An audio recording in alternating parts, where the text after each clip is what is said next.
Last year, it was confirmed that Totally Spies would be returning, and while its revival debuted in France already, the English version is coming soon.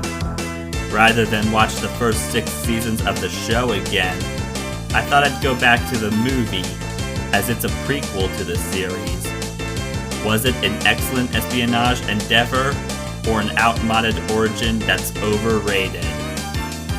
No matter what part of the agency you're in, the most crucial thing in a review is a spoiler alert, and it's a good thing I just gave you one right now.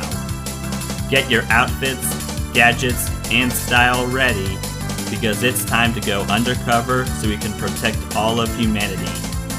Hey, I'm Owen the Fictionboy, and here's my review on Totally Spies, the movie. Our tale begins with Rob Hearthrob preparing for his concert, wanting to show his fans the new look he has.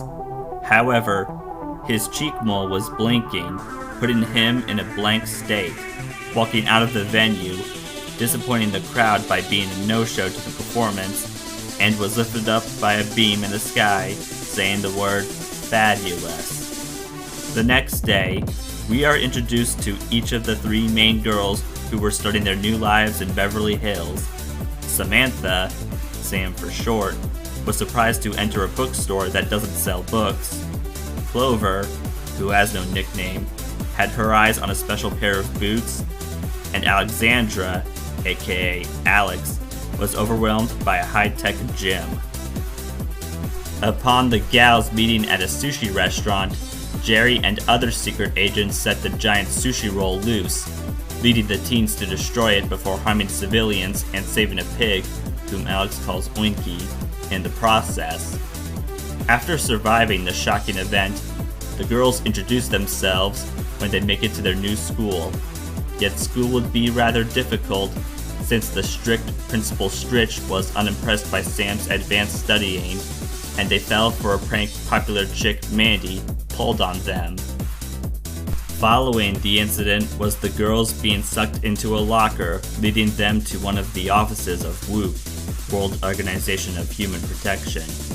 They meet WHOOP Agent Tad, and Jerry, head administrator of the service, reveals that they've been observing the girls and wanted to hire them to be a team of spies. At first, the girls reject the offer, but after they all go through WHOOP's wacky antics, they begrudgingly accept the opportunity and do their spy training. Once they prevailed, Jerry provides gadgets and spy suits to fit with the girls' style and informs them of their first mission, which is to find out who's behind the disappearances of many people, including rockstar Rob Hearthrob and animal psychologist Peppy Wolfman, with the girls investigating the workplace of the latter, the animal shelter.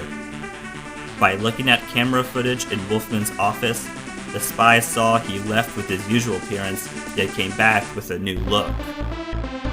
Then the girls followed a crowd of people who came into a store where people had been getting makeovers via the Fabulizer. Oinky ran away to get the treatment as well. Though when the girls requested a jet ride to get back to school, an agent of the enemy noticed there may be a threat, so he was told to shoot them down. Yet the girls beated him and made it to school. Nevertheless, they had to evade Principal Stritch by moving to the tune of Walk Like an Egyptian to take their trigonometry test, but they noticed that all of Beverly Hills High had been fabulized too.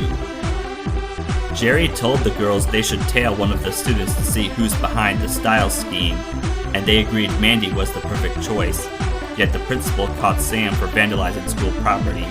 She cut a hole using laser lipstick and unknowingly left a string of her hair. So Sam was told she would get a punishment the next day, and Stritch stated it wouldn't be a light one. The spies were in Mandy's house tailing her, and when she started sleepwalking, they followed her and saw all the fabulized people. They all get beamed up by a spaceship, and the spies go up too after seeing a fabulized Oinky.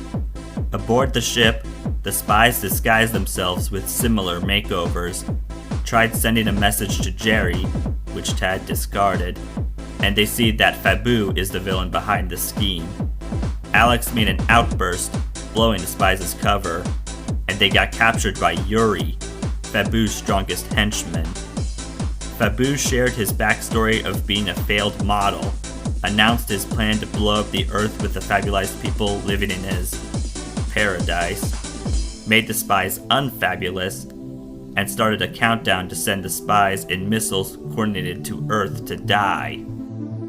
Tad arrived, yet wanted to stop Fabu himself to be Jerry's favorite agent again. Fortunately, Alex used ever-expanding bubblegum to escape and free the other girls, and then they undid their hideous looks. To nobody's surprise, Tad failed, as he was strapped to a rocket that would send him to Earth. The spy girls fought Fabu and Yuri, though when the rocket countdown reached 0, the girls got onto the rocket, trying to free Tad as Fabu was getting away in his escape pod, and despite destroying the navigation system, the rocket was now headed for the space station. Jerry arrived right on time after seeing the discarded message to save all the spies, breaking the signal of Fabu's mind control, got the formerly brainwashed people to safety, and the spies caught Fabu before he could escape. Jerry congratulated the girls for completing their mission, had the civilians' memories erased, imprisoned Tad, Fabu, and Yuri. The girls agreed to continue being spies. They got a new male agent ally from Paris that Sam gushes over. Clover and Alex get chances to be with Rob Hearthrob and Peppy Wolfman respectively, and they go back to school.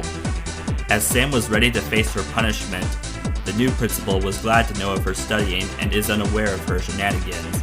Stritch was transferred to an icy school in an igloo. The girls got Mandy back with a prank of their own, yet the girls were being dragged again, and are glad to be great friends with each other. I'd say this movie is pretty good. It's not amazing, and it doesn't have to be anything super special, but it's far from being a bad TV show movie. The animation is neat along with the voice acting. It gets the job of being a worthy origin story done. I liked the main trio before, and I still enjoy them in the movie. And like the show, it's great for girls, mainly older ones. Although, that pro can also be seen as a con for the boys of any age, and I say that as a boy who's a fan of the series. Stritch is annoying. Jerry was kind of a jerk for forcing the girls to be spies. At least he's a better character in the show. Fabu's design isn't as fat as he thinks it is, and it's super cliche for someone to get jealous about losing their status as someone's favorite. Totally Spies, the movie, is the prequel you may have thought you didn't need, but actually could benefit from it. There's especially no harm for newcomers to watch it before the show, so I shall give it 4 out of 5 stars. If anyone ever imagined seeing Spies in style, this franchise is for you. And whether or not the revival will recapture the charm of the original series has yet to be determined, though for now, I'm glad I gave myself another taste of this franchise. I indeed totally mean it.